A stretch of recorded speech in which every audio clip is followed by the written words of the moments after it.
ICI आपको fail करता है या आप अपनी गलतियों की वजह से फेल होते हैं। में रिजल्ट्स बहुत बार बच्चों का नेगेटिव हो जाता है डिस्पाइट बीइंग द फैक्ट कि उन्हें सब आता है। जैसे ही आप सीए फाइनल में आते हैं, पढ़ना शुरू करते हैं, कम से कम 2 साल आप लगाते हैं, आपको एक एक कंसेप्ट बहुत अच्छी तरीके से आता है, सब कुछ अच्छे तरीके से आता है, फिर भी फेल हो जाते हैं। ऐसा क्यों होता है?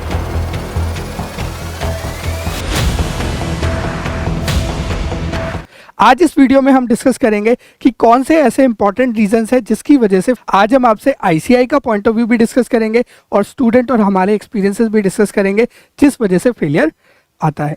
आइए चलिए शुरू करते हैं।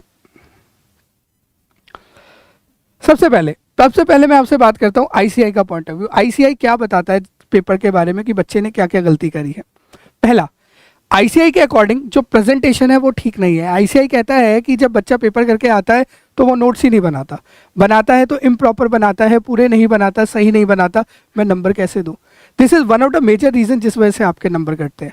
ये चीज़ आपके financial instrument, business combination, consolidation, लीजेस, जहाँ पे बड़े बड़े क्वेश्चन होते हैं, जहाँ पे बहुत सारे वर्किंग नोट्स बनते हैं, वहाँ पे आपके नंबर कट जाते हैं। सेकंड, आईसीआई कह रहा है बच्चों को कंसेप्चुअल क्लैरिटी ही नहीं है। उन बच्चों को पता ही नहीं कब डेफर्ड टैक्स एसेट बनना है, कब डेफर्ड टैक्स लायबिलिटी बनना है, किस जगह पे कौन सा डिस्काउंट रेट लेना है, कहाँ पे कैसे प्रेजेंटेशन करनी है, कहाँ पे कौन सी प्रेजेंट वैल्यू यूज़ करनी है, क्या करना है, बच्चों को पता ही नहीं है, जिस वजह से उनका आंसर गलत हो जाता है। तो conceptual clarity is also one of the thing जिसकी वजह से आप पेपर में गड़बड़ करते हैं। नेक्स्ट, आईसीआई के अकॉर्डिंग आप आंसर्स भी इनकम्प्लीट लिख के आते हो। आईसीआई बहुत बार क्या करता है, जब आप क्वेश्चंस देखोगे ना तो उसमें मल्टीपल रिक्वायरमेंट्स होती है।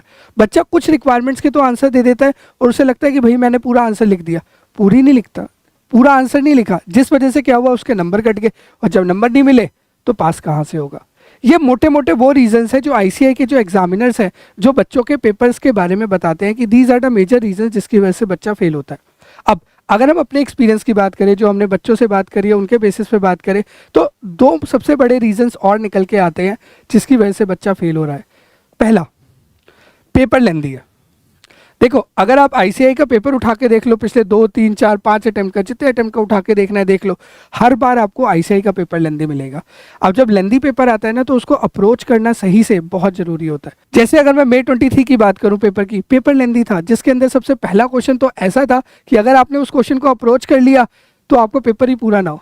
करेक्ट। तो लेंथी पेपर आते हैं, आपको उन्हें बहुत सही से सिस्टमैटिकली पहले छोटे छोटे क्वेश्चंस अप्रोच करने होते हैं, फिर आपको बड़ा क्वेश्चन अप्रोच करना होता है। ये एक और रीज़न है जिसकी वजह से पेपर पूरा नहीं होता और जब पेपर पूरा नहीं होता तो नंबर भी नहीं मिलेंगे।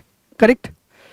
Next, selective learning. भाई यार, ये तो सबसे बड़ा कष्ट है। मैक्सिमम ऑफ द बच्चे यही कहते हैं कि सर हमने एबीसी एनालिसिस देखा, कैटेगरी ए कैटेगरी बी कर लिया, बट जब पेपर में आए तो कैटेगरी सी से क्वेश्चन आ गया। या सर हमने इतना सिलेबस तो कर लिया, इतना छोड़ दिया और जो छोड़ा उससे पेपर आ गया। या सर हमने स्टैंडर्ड तो सारे कर लिए बट हर एक में 60-70% किया, जो छोड़ा उसमें से पेपर आ गया। ये जो सिलेक्टिव लर्निंग है ना, बहुत तकलीफदायक है। हमें तो लगता है हमने पढ़ लिया, बट जब पेपर में बैठते हैं ना तो चीज़ें ऊपर नीचे हिल जाती है। These are the major reason जिसकी वजह से रिजल्ट जो है फेलियर की तरफ जाता है।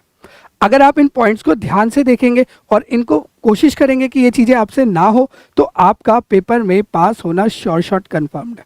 ठीक है, उम्मीद करता हूँ कि आप इन पॉइंट्स को एक्सेप्ट करेंगे, फॉलो करेंगे, प्लस अपने दोस्तों के साथ इस वीडियो को जरूर शेयर करेंगे।